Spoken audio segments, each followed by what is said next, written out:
ते खराच्या वरून राज्यामध्ये जी काही खळबळ आता माजलेली आहे. काल केसरकरांचं एक स्टेटमेंट आलं की 39 आमदार भेटले, माझंच नाव काय घेता.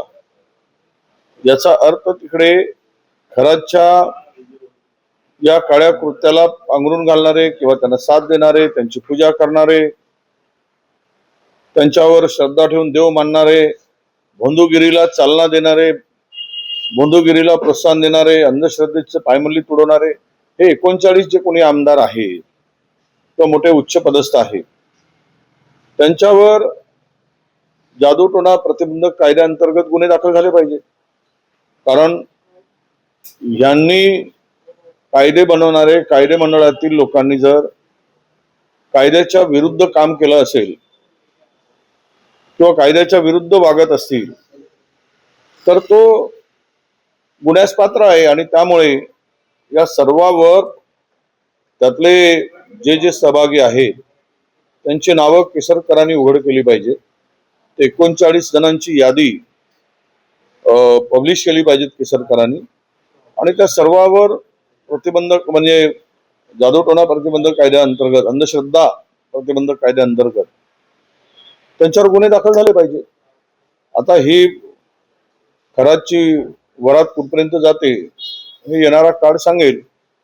पण मी कालही बोलत होतो, आजही बोलत होतो की त्या पेन ड्राईव्ह मधील सर्वच उघड केलं तर महाराष्ट्र सरकारला हादरे बसतील आणि महाराष्ट्र सरकारच अडचणीत येईल. असे महाभाग या खराच्या काळ्या कृत्यामध्ये सहभागी आहेत आणि ते उघड झालं तर मात्र मोठा महाराष्ट्रामध्ये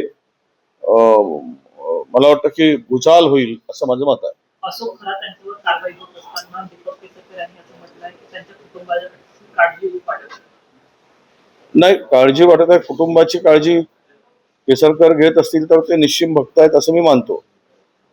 पण एक आहे की खरातचा उद्या बदनापूरमध्ये एका व्यक्तीला वाचवण्यासाठी सत्ताधाऱ्यांच्या पक्षाचा असल्यामुळे जो एन्काउंटर केला गेला होता लहान मुलींच्या शोषणामध्ये आणि त्याला वाचवण्याचा प्रयत्न झाला.